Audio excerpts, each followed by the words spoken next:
you punya cikgu?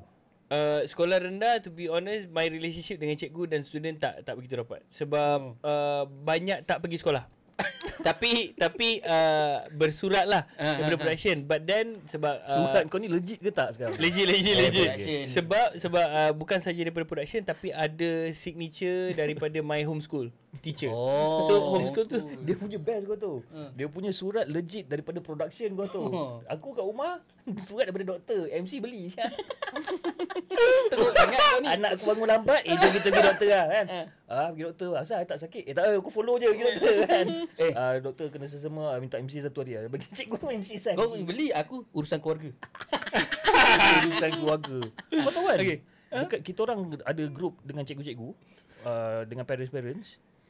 I can safely say kat sini probably like 40-50% yang tak datang sekolah hari Isnin ataupun hari Jumaat, dia akan dah tulis urusan keluarga.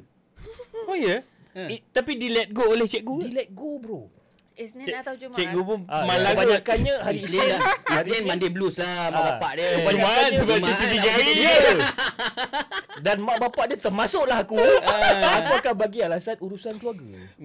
Tapi Tapi cikgu let go babe. Aku tak boleh. Bini aku strict babe, walaupun bini aku kat cikgu. Strict. Dengan aku kena marah. Bangun sekarang hantar anak. Mesti cikgu kau bekas cikgu disiplin. Cikgu kau pula. Bini kau bekas cikgu disiplin.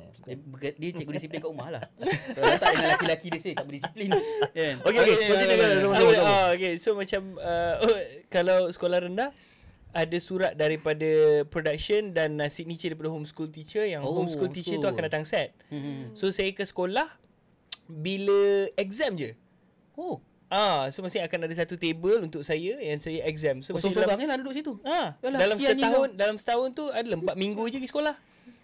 Exam awal tahun, pertengahan tahun dengan hujung tahun.